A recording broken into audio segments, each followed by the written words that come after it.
I am going to give you a little tutorial on how to use the filters that are on Ravelry so that you can find your perfect project. It can be a little overwhelming when you're on Ravelry because there are over a million patterns available. So I want to show you how to narrow down your search to find what you're looking for with a little more ease. So first thing you want to do is come up here and hit Patterns once you're logged into Ravelry. And then you can, if you want to, let's say you're looking for a sweater, you could type in the word sweater in the search bar and do it that way if you want. Also down here, there's knit and crochet, crochet, or knitting. You need to decide which of those options looks best to you. I don't always search by the word that I'm looking for because sometimes that doesn't narrow it down as much as you think it will. It looks for keywords, and the word sweater can be in a lot of projects that aren't necessarily sweaters. So rather than doing that, I don't put anything in there, and I hit the advanced search. And that's going to take you to the pattern page, where as you can see, there are over a million patterns available. So let's say that I want to make a cardigan. So I'm going to come over here and I'm going to use these filters that are on the side. They can really, really narrow this search down for you.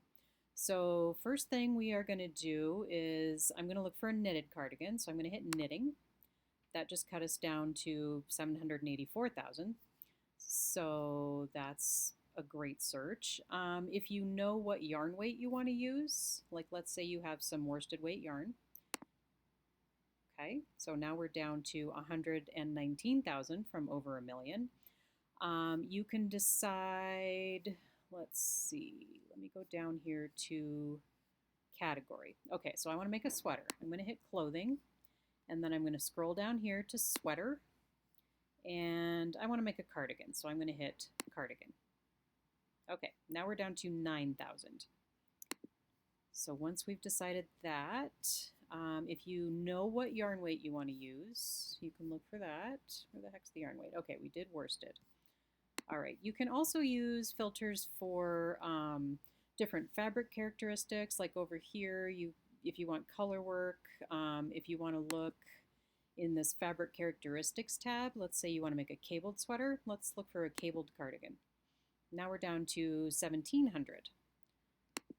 You can look for age or size. If you know you want to make an adult sweater, now we're down to 1,200. This gender one I don't really use very often because whatever, if I like the sweater, I don't care if it was specifically designed for a specific gender, so I'm not going to use that. And now there's one more thing you can do while you're searching at home, and that's this availability over here on the side.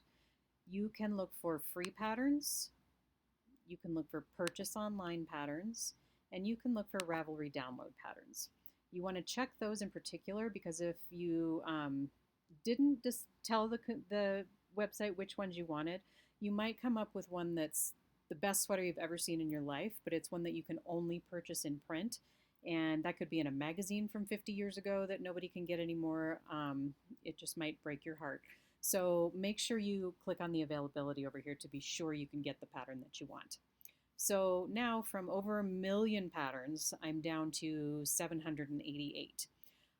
You could also look for how you want it to be constructed. So here we go, construction. Let's say I want a top-down seamless sweater. I don't want to seam it. I don't want to sew anything together. I want it top down so I can try it on. Now we're down to 152 sweaters. That is much more manageable than over a million. And now you can just scroll through these 2 or 3 pages. If there's one you like, click it up. The last thing I do when I'm looking at sweater patterns, I come over here to the About This Pattern. I look at the overall rating to see what people think about it and the average difficulty, if that's a concern, like if you think it might be too hard. These ratings are provided by other Ravelry users who have made this sweater, and this kind of tells you what they think about it. The other thing I like to do is look at the projects. If you click up there, these are the projects of individual knitters who have made it. So there you're going to see it on different body types, which I like. You'll see what it looks like in different colors, which can be helpful.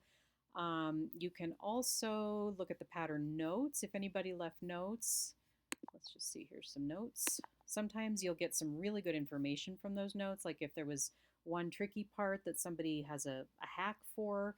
Um, they, like this particular person was very specific. They left notes with everything they did. You might get a lot of help within those pattern notes from other Ravelry users. So there you go. That'll help narrow down your search. So get on Ravelry, find your next perfect project, and have fun. Thanks.